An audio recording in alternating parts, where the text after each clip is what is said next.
Bonjour à tous, bienvenue sur SVMC, je passe au tutoriel numéro 3 de cette petite série pour modéliser un violon.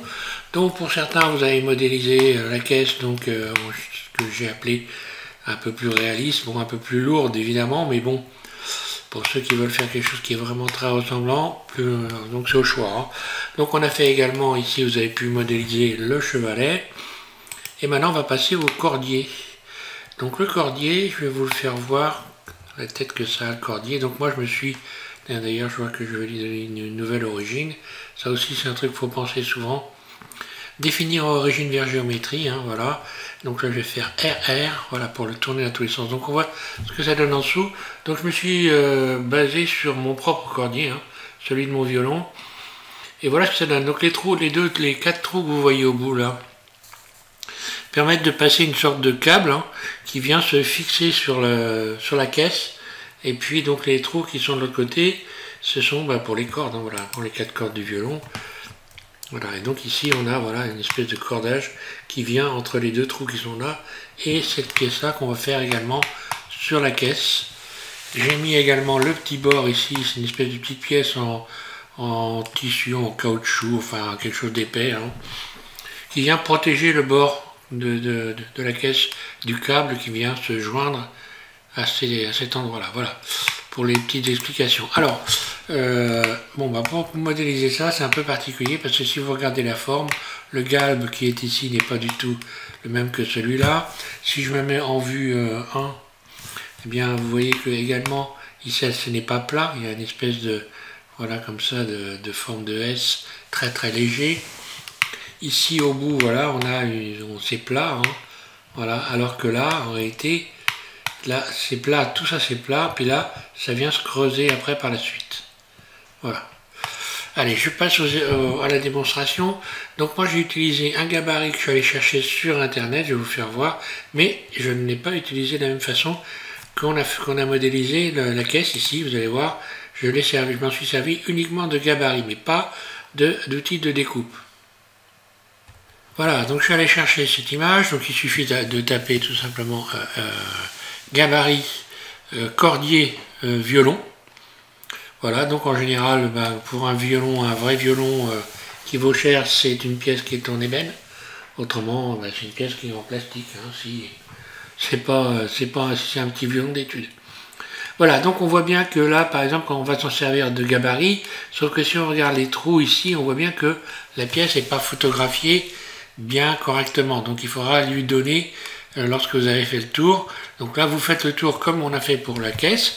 Hein, donc si vous modélisez le cordier, ça veut dire que vous avez aussi éprouvé la caisse. Hein.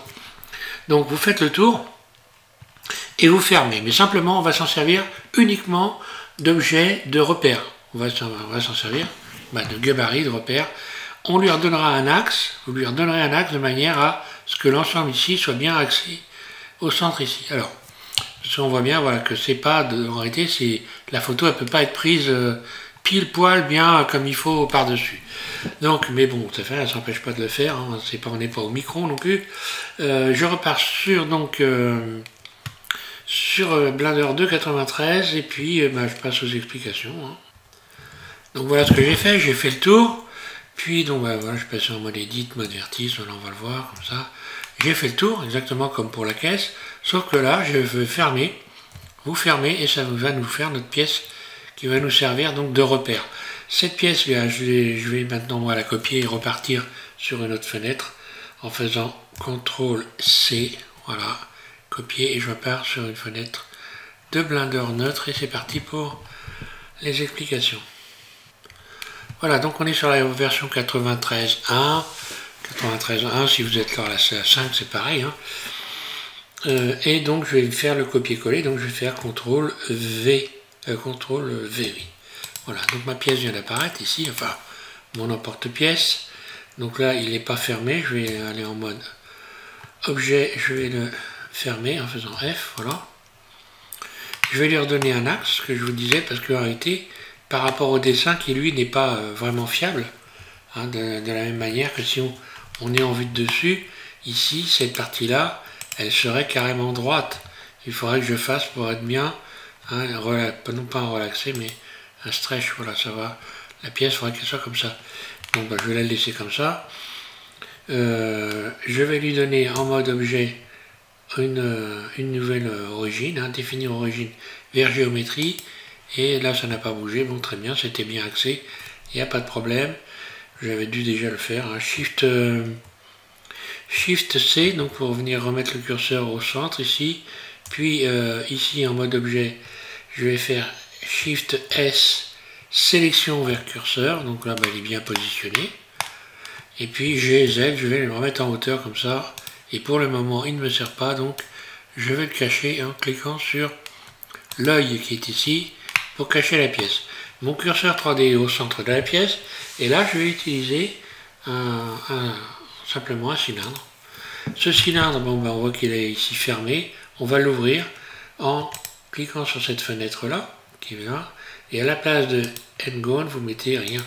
Ce qui ouvre ici, ce qui nous fait un tuyau, tout simplement.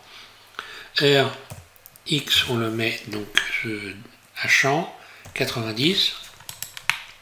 Et vous lui donnez, peu importe, un S, Y, une dimension. Voilà. Pas la peine de viser. Pour le moment, on va se mettre en mode transparent, Alt Z, vue 1. Et on désélectionne tout et on va resélectionner les éléments que l'on va supprimer. Donc voilà, grosso modo, je sélectionne tout ça, je vais faire X vertice. Là, pour ne garder que ça. Cette partie-là, Alt, un clic droit, ici, pardon, sur le bord pour sélectionner ça. Et le galbe de cette pièce est beaucoup moins important ici que ici. Donc là, je vais faire un S, X pour venir, comme ceci, modifier la courbe qui est là par rapport à celle-là. Je me mets en vue de dessus et je vais rappeler maintenant mon objet qui me sert de, ici je clique sur l'œil, de gabarit. Je vais donc maintenant tout sélectionner. Surface, je viens ajuster comme ceci. Donc j'ajuste déjà un bord là, puis ensuite C, j'ajuste ce bord là. G, Y, voilà. Voilà. Et je vais venir à chaque fois coller aux éléments pour venir créer des courbes. Donc là,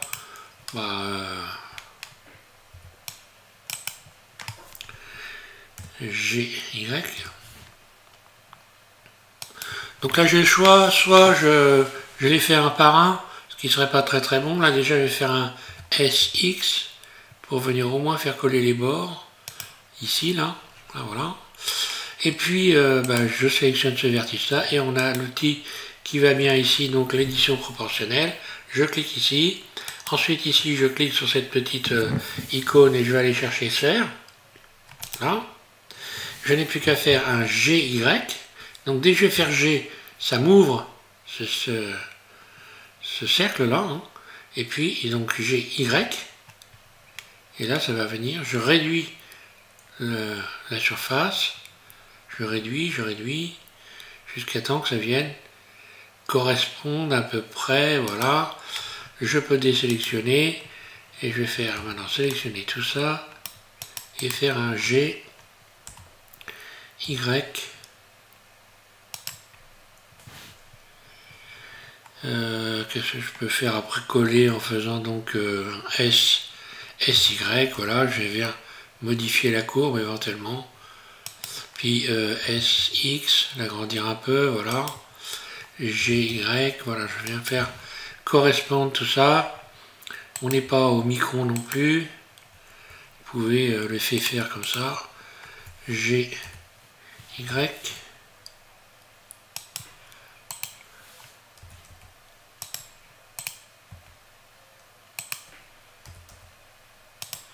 Voilà.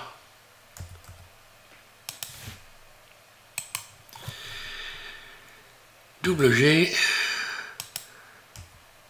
là, double G, et G, voilà. Là, ça colle, au bout, là, ça colle. Donc maintenant, je vais en rajouter un au milieu ici. Là, je fais un S pour que ça soit bien droit, un S, Y0, et un SX. Et je viens faire SX, bien remettre comme ça. Donc je m'en sers de repère. Donc il y a un galbe ici, c'est pareil, là je vais faire un SY0, puis un SX, voilà. Ok, je viens ajuster tout ça. SX, j'agrandis un peu. Ici on voit que ça déborde, je vais en rajouter un. SX.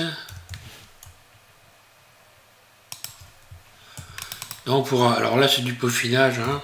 C'est pour que ça suive le mieux possible la courbe. Voilà. Grosso, on n'est pas loin de la forme correcte. Donc j'ai plus besoin de l'emporte-pièce. L'emporte-pièce, donc je vais le cacher. Voilà. Par contre, je le garde quand même au cas où. Ici, je vais pouvoir donc en mode objet lisser ma pièce.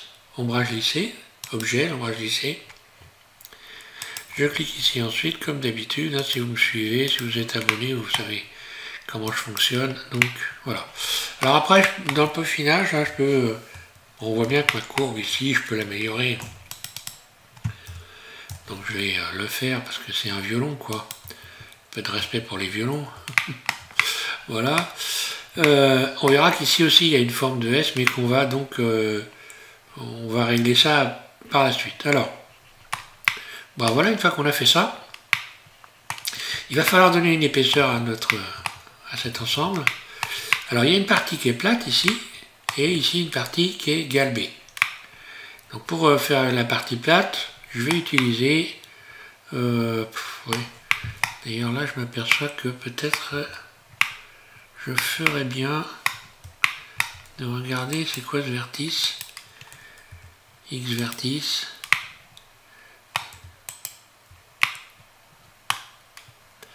Je vais peut-être le mettre à plat, ça. Ouais, je vais le mettre à plat en faisant un... Ben, je vais utiliser la boîte à outils Loop Tool, et là je vais utiliser aplatir. Voilà, comme ça j'ai comme une coupe. Que je vais pouvoir donc après, par la suite, ça sera beaucoup mieux pour épaissir les éléments que je vais pouvoir retravailler par la suite. Alors, ensuite, ben, je sélectionne tout, je sors du mode transparent, par exemple. Je sélectionne tout en mode face, donc 3 au-dessus de l'AZERTY pour mettre en mode face, ou alors ici, sur cette icône. Puis ensuite, je sélectionne tout A, Alt E, et je vais aller chercher extruder le long des normales, mais vers l'intérieur. Donc là, on voit que c'est un peu bizarre. Alors ça tient au fait que simplement, il faut que j'aille faire un CTRL A.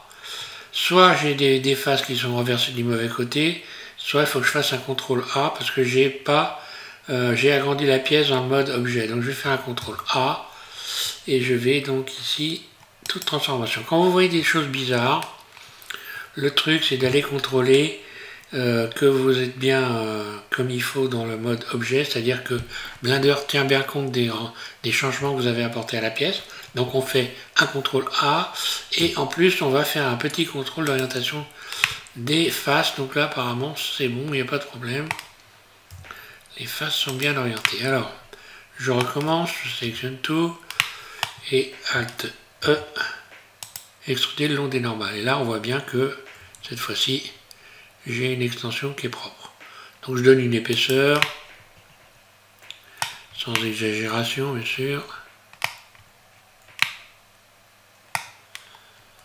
Je vois pas pourquoi j'ai cette boucle là. Un peu bizarre cette boucle, j'ai dû...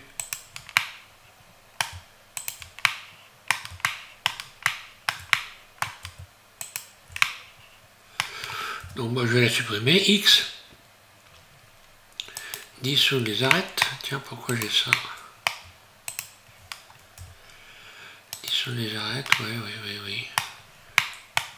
Bon, enfin... Donc si vous avez ça, vous le retirez. Dites ça sert à rien du tout. Je sais pas pourquoi ça fait ça, mais enfin bon. J'ai dû, cliquer 2 fois sur un élément. Alors, ici, je vais sélectionner donc tout ce qui est en dessous ici. Et je vais commencer donc à mettre tout ça à plat. Alors, pour mettre ça à plat, on sélectionne les faces. celle-là, celle-là.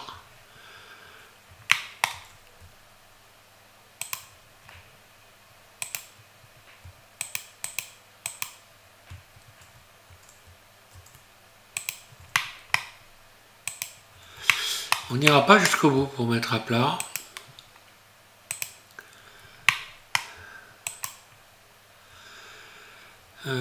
Ça c'est bon. Et voilà. Il y a peut-être encore celle-là. Là. Donc tout ça je le mets. Je vais directement faire un G, Z. Je déplace carrément comme ça. Et S, Z, 0. Là. Je vais pouvoir le remonter, maintenant le remettre en place en faisant un G, Z. Je viens repositionner comme ça. Voilà, bien à plat. Donc au pire, pour être sûr qu'on est bien, on vient resélectionner les tours ici. Ça. Ça. Sauf cela.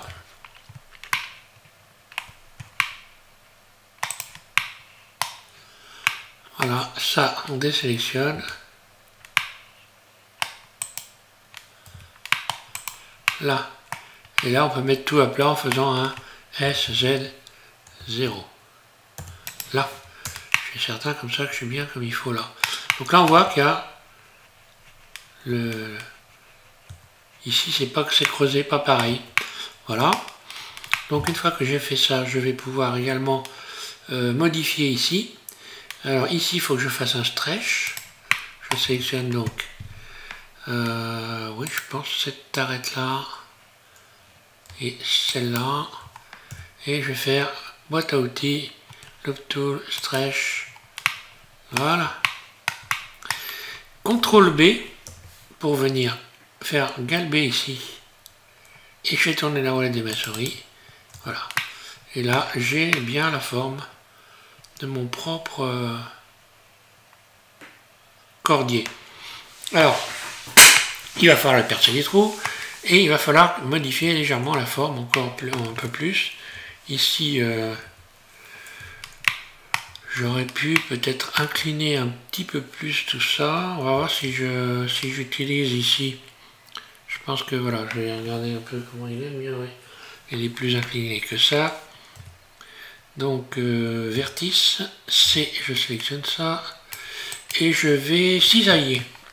On va voir ce que ça va donner.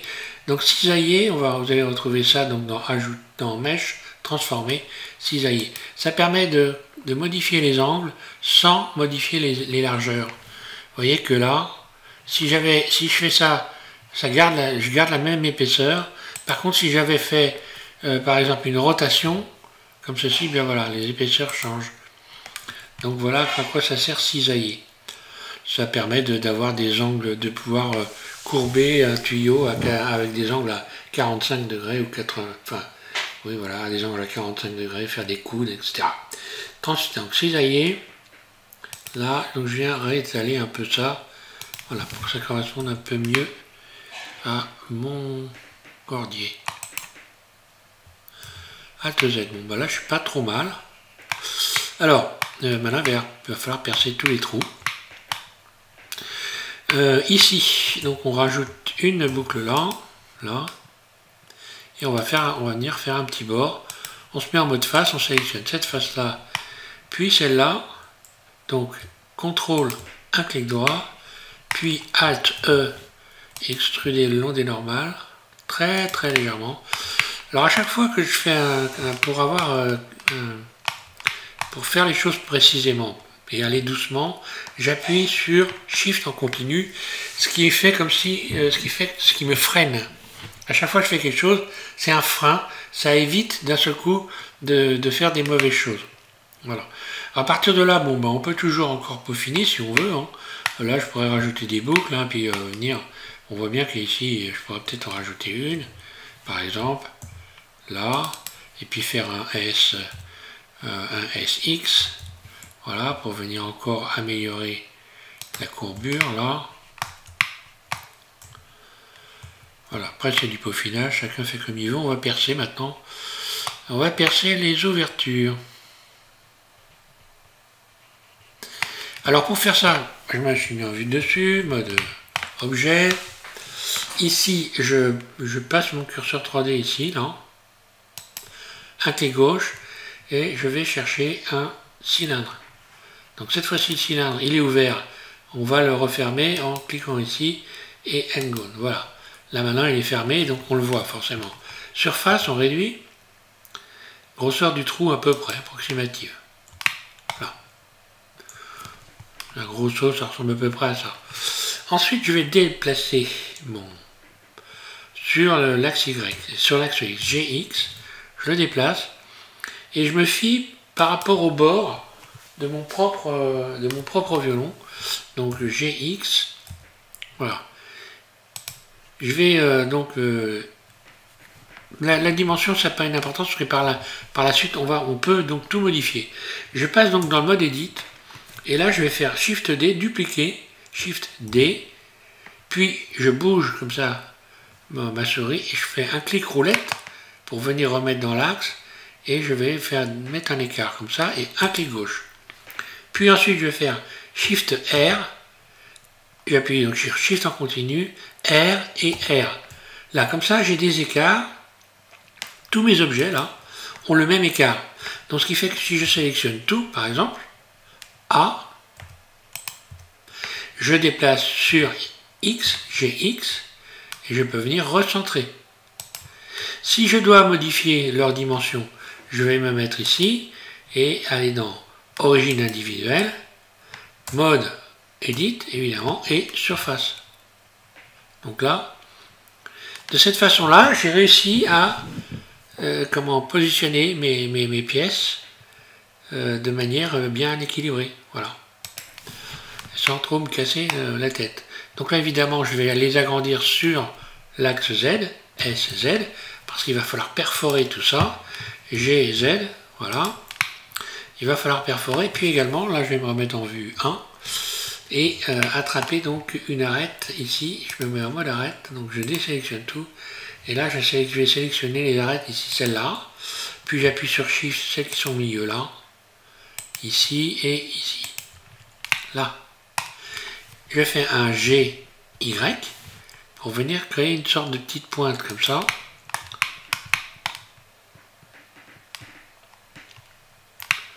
Alors là, les trous me paraissent quand même, quoique les trous sont quand même assez gros. Et je vais tout replacer, je me mets en vue dessus. Là, je vais me mettre également pour bien voir. Je vais aller changer de mode ici, me mettre dans le mode Workbench. Puis aller chercher donc la couleur orange. Voilà. Comme ça, là, je vois bien. Si je déplace GZ, je sélectionne, pardon, mode, voilà, GZ, GY, pardon, voilà, et je viens les positionner correctement. Là. Là, au moins, on voit bien ce qu'on fait. Donc, ben voilà, les cordes, elles vont passer là, à l'intérieur.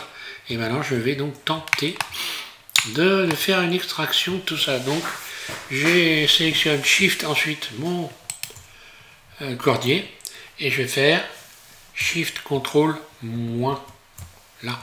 Soit ça trouve, il reste les ouvertures, il reste les opercules. Ben, vous supprimez les opercules et en règle générale ça se passe bien, il n'y a pas de problème. Alors ici, on va peut-être justement avoir ce problème d'opercule ici. Là c'est pareil, je vais avoir deux trous à percer avec les trous qui viennent le plus proche ici de ce bord-là. On va voir, je me mets en vue 3, je positionne mon curseur 3D ici pour appeler toujours pareil, un cylindre. Hein. Donc je repasse en mode objet, je vais chercher le cylindre.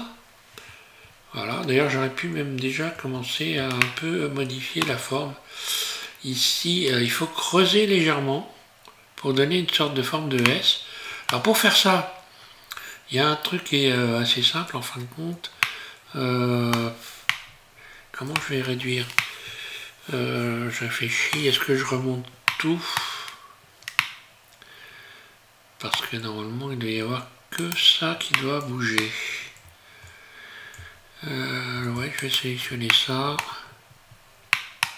puis ça, vue 1, vue 3, G, Z, je pense que, ouais, voilà, ben là il faut y aller doucement, et remonter légèrement ici pour coller à la réalité, hein, voilà, G, Z, voilà. Voilà, grosso, il ressemble à ça, bon. Je vais peut-être refaire celle-là.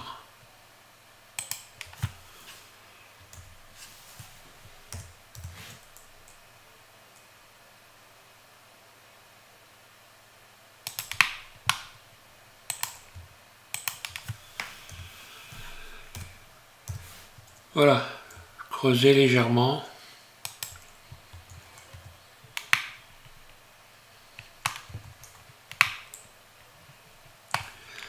D'ailleurs, là, on voit qu'il y a des formes qui peuvent être travaillées, hein.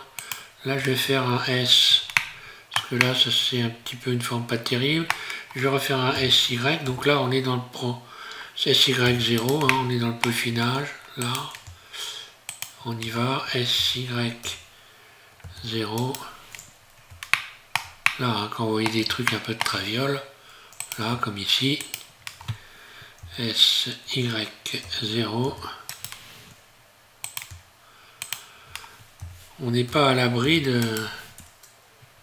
Ben, on modélise, donc forcément, on crée et au fur et à mesure, ben, on rectifie quand il y a besoin de rectifier, hein, voilà. 3, G, Z. D'ailleurs, j'aurais pu faire tout le tour en faisant un SY0. Hein. Là, parce que là, on voit que SY0, celui-là aussi.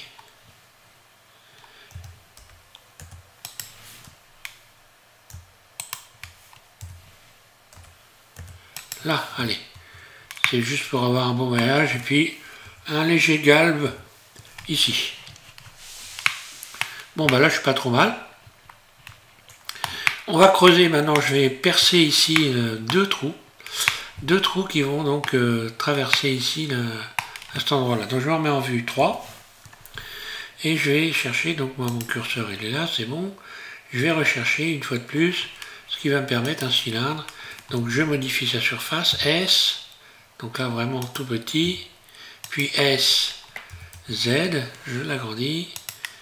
Donc là, après, je rectifierai de toute façon. Je regarde ce que ça donne par rapport en vue 1, ou en vue contrôle 1, pardon, voilà. Ouais. Je vais les réduire encore un peu. Surface. Voilà. On va dire comme ça. GX. Puis Shift D. Je duplique. Donc mode Edit, Shift D. GX. Là.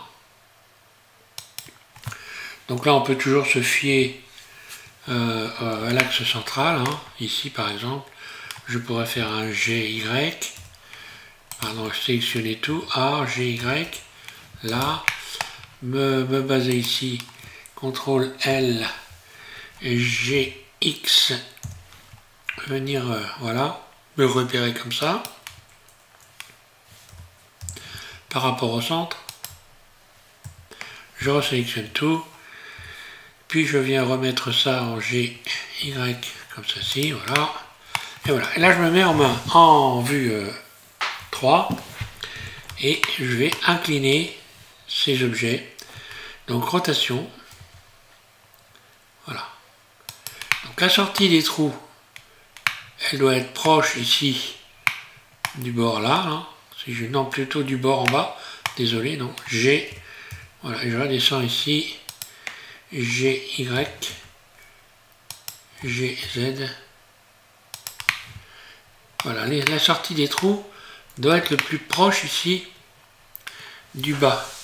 Parce qu'il ne faut pas que si en haut on mettait les cordes qui passaient là, on écraserait la caisse.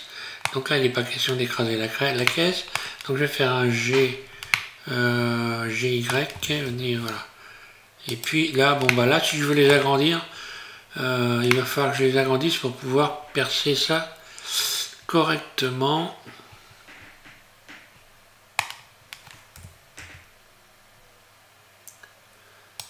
Oui, on va dire ça.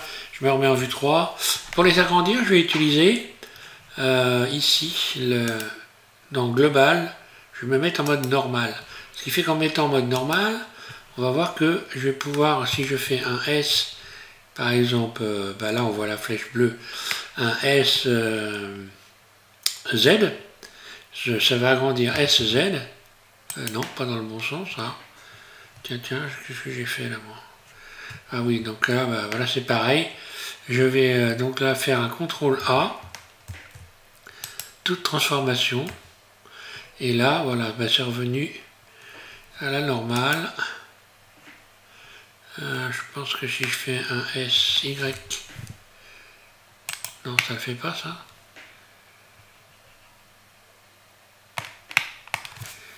Que se passe-t-il?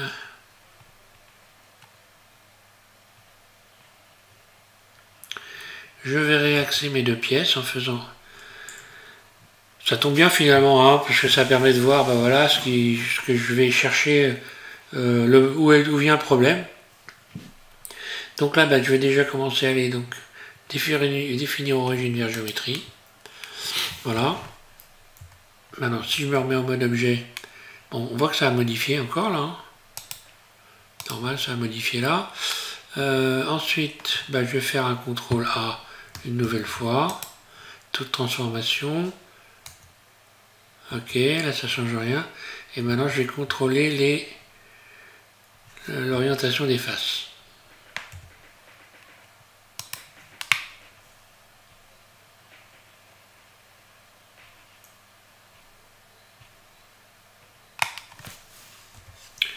Donc, si ça ne veut pas le faire comme il faut, bah c'est simple, on se casse pas la tête. Hein. Là, j'aurais tout contrôlé, je sais pas pourquoi. Bon, il y a quelque chose qui m'échappe certainement, bon, que je dois savoir ce que c'est, mais bon, ça me revient pas, donc c'est pas grave. Là, je vais refaire une rotation. Hein. Je le remets comme ceci. Par rapport, je me fie par rapport à la grille. Là, un bon moyen de repère. Là, j'ai plus qu'à revenir ici en mode global, et puis en faire un SZ. Puis je reviens faire une rotation. Et voilà, tout rentre dans l'ordre. Donc j'appuie sur Shift, mode transparent, pour voir ce que je fais exactement. Voilà. Donc je vais regarder où vont se positionner les trous maintenant. Je sors de l'orientation des faces, Alt Z.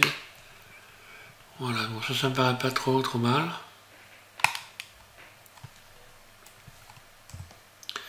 RX, GY, G et Z. Bon bah voilà, là grosso, je colle à peu près à la réalité. Hein. Je colle à peu près à la réalité. Bah maintenant je vais faire tout simplement sélectionner maintenant Shift le cordier et puis Shift CTRL moins. Voilà.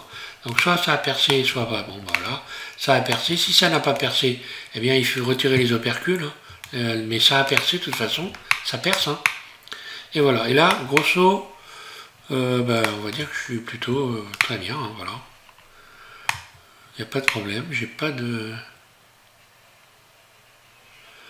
Et puis, bah, si je devais le mettre sur mon violon, on va repartir sur la caisse. D'ailleurs, on va repartir sur l'ancienne caisse, sur le dernier tuto.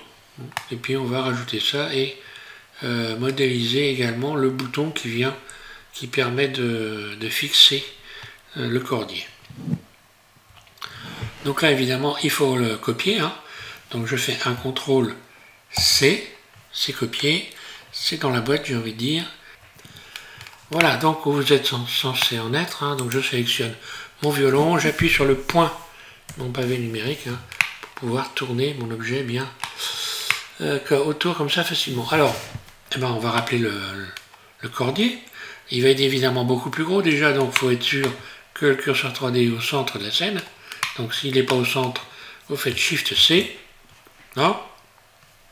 Puis ensuite vous faites CTRL V. Le cordier arrive, donc là on voit qu'il est à l'envers. Je vais lui appliquer une rotation RZ 180. Puis, vue de dessus, surface, je viens le réduire. G, mode transparent, Alt Z, comme ça on va mieux le voir peut-être.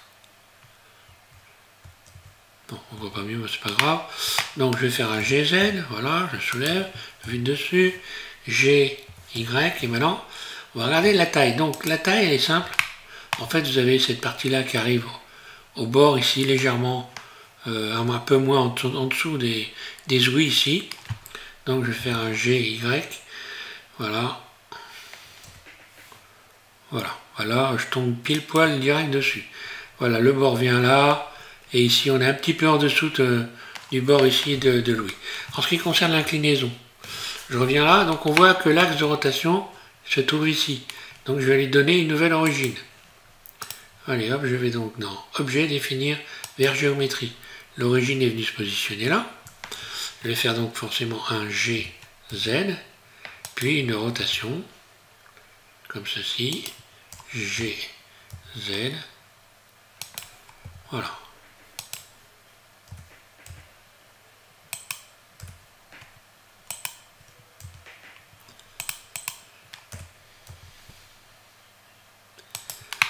Voilà, donc il ne doit pas toucher la caisse. Donc si je me mets en vue 3,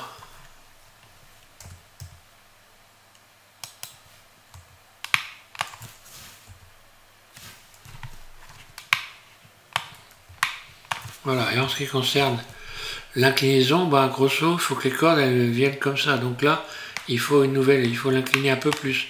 Là, je peux utiliser par exemple pour l'incliner, je sélectionne tout. Puis ici, je vais venir chercher élément actif. Je clique, double-clic sur ce vertice-là, là, ici. Shift, double-clic, vue 3, rotation, et voilà. Et là, il faut aligner à peu près, ici comme ça.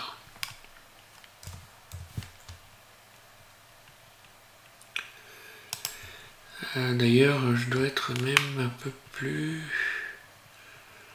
Non, ça doit être bon. Voilà. On va passer à la caisse.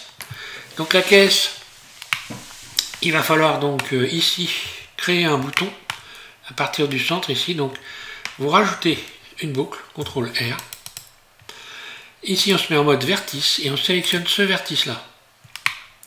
Ce vertice là, c'est très simple. On va faire Shift, CTRL B. Puis, donc vous voyez qu'il y a une ligne en pointillé qui est venue s'installer entre mon curseur et le point. Et maintenant je bouge ma souris. Et ça fait une sorte de triangle. Enfin de carré, enfin si on veut, de losange. Vous faites tourner la roulette de votre souris pour rajouter des vertices. Donc suffisamment, on va dire, 2 ou 3 roulettes de souris pour que ça ressemble à ça. Puis un clic gauche. Et ici, on a cette fenêtre qui vient de s'ouvrir. On va modifier la forme. Là, je vais venir jusqu'à temps que je trouve un cercle. Voilà. Là, j'ai un cercle. Pour que ça soit un beau cercle, bien comme il faut, on va aller dans la boîte à outils Loop Tool. Donc voilà, je vais donc dans la boîte à outils Loop Tool. Donc moi, Loop Tool, hein, c'est dans mes menus favoris, Loop Tool. Et puis là, on va pouvoir faire... Alors si je fais cercle, qu'est-ce que ça va donner? Ben là, ça donne pas grand-chose, parce que là, en fait, il faudrait que je fasse ça, ça, ça et ça. Je vais désélectionner ça, par exemple. Voilà. Attention aux sélections. Et puis je vais faire cercle, on va voir, ça devrait marcher mieux normalement. Non, ben c'était bien, c'était un cercle. Donc une fois que j'ai fait ça, je vais supprimer l'intérieur ici. X vertice. Puis resélectionner le tour. Et venir modifier la surface. S. Alors évidemment, pas dans un mode barycentre, hein, voilà. Voilà, surface. Ok. Et là, je vais modeler gentiment, ma pièce en faisant une extension. C'est une habitude. Il faut s'entraîner à faire ça. Extrude. On bouge la souris, un clic roulette. Voilà. Donc là, j'ai une petite épaisseur qui devrait me suffire, qui va correspondre à l'épaisseur de le cordage. Donc, grosso modo, vous pouvez la faire correspondre à la largeur de ce trou-là, éventuellement. Ou un peu plus, un peu moins. Voilà. Ensuite, je vais faire extrude surface. Et là, je refais extrude. Dans ce sens-là, un clic roulette. Et là, je réduis la surface. Je commence à faire ceci. Puis extrude, un clic roulette. Je viens régler ensuite. Je réduis la surface jusqu'à temps que... Donc là, on voit que c'est un peu conique. Donc je vais pouvoir faire un G, Y, là, et venir un peu légèrement arrondir. Puis extrude, je recommence, un clic roulette. Puis surface, S. Puis G, Y. Et comme ça, j'arrive à faire la forme parfaite, il n'y a aucun problème. Extrude surface ES 0, voilà. Et voilà, j'ai fait mon bouton. Et sans me casser la tête, il faut travailler un peu aussi, évidemment, il faut travailler sur les formes. Donc là, si j'essaye de faire, on va voir ce que ça va donner. Je vais essayer de faire un biseau pour voir ce que ça donne. Et le biseau, vous voyez, regardez la forme qu'il a, le biseau, regardez. CTRL B, il a la forme. Comme j'ai modifié ici la forme, eh bien, il faut que je vienne arrondir pour venir retrouver une forme arrondie ici. Là. Ça, c'est une chose qu'il faut savoir. Donc, ça, c'est un outil qui est intéressant pour modifier, pour biseauter, pour donner des formes un peu particulières. Voilà, et on va avoir la pièce ici qui vient protéger. Alors là, c'est hyper facile à faire, évidemment. C'est très simple. Je vais sélectionner, par exemple, ici, une face ici, une face là. CTRL plus. Ah non, bah là, ça va pas marcher. Dans ce sens-là, c'est pas grave. On va aller chercher cette face-là, voilà. Oui, le bord là. Puis ensuite, celle du dessous. Celle-là, celle-là. Ouais, il faut le faire assez large, quoique non, c'est trop large ça. Non, celle-là. Je pense que ça devrait suffire.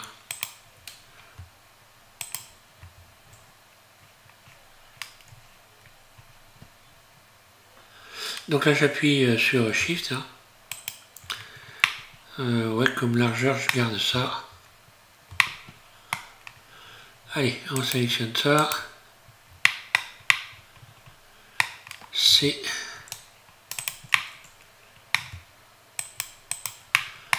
Et voilà. Ça va être très facile à réaliser. Et je garde ça, voilà. Et donc, forcément, Alt E. Extruder le long des faces. Et je crée une petite épaisseur. Là. Et voilà. Et ça correspond carrément à ce que j'ai sur mon propre violon. Une fois qu'on a fait ça, on enregistre son travail. Alors des cordiers, il y en a toutes sortes de formes. Celui-là, c'est le simple. En règle générale, sur un violon, j'ai envie de dire, un violon, donc beau violon, c'est une pièce qui est en ébène. Et puis sur un violon d'étude, un peu comme le mien, enfin comme le mien d'ailleurs, c'est une pièce qui est en plastique noir, en espèce de bakélite noir, voilà. Je vais enregistrer, donc je vais l'enregistrer sous tuto du violon, enfin violon du tuto 3 par exemple, violon du tuto 3, puisque là ce sera le tutoriel numéro 3, ok, sur le bureau, ici, bureau, ici enregistrer, voilà. Je vais rappeler les pièces que j'ai donc cachées, en faisant donc Alt H par exemple, voilà. Toutes les pièces que j'ai gardées, ça je vais faire le cacher. Et voilà, et aussi également les ouïes ici.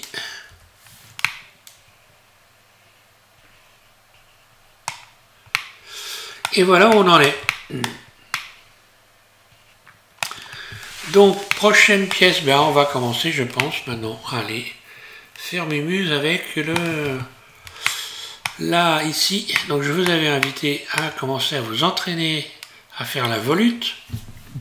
Eh bien, on va commencer à s'entraîner à faire la volute, et puis on y rajoutera ici les chevilles, hein, et le manche. Donc il nous restera à faire ici le dessus du manche ici, hein. Donc c'est une plaque en ébène noire qui est donc qui vient comme ça par-dessus le manche. Le manche lui vient se fixer ici à la caisse, et on a une espèce de plaque en ébène noire qui vient elle le long du manche, et qui est ici séparée de la caisse.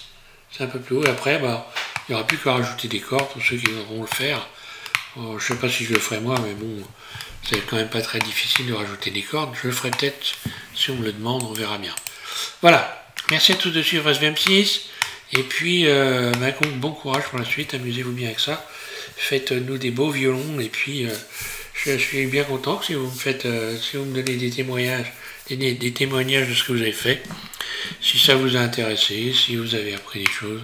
Tous ceux qui me mettent des messages, je vous remercie parce que c'est sympa.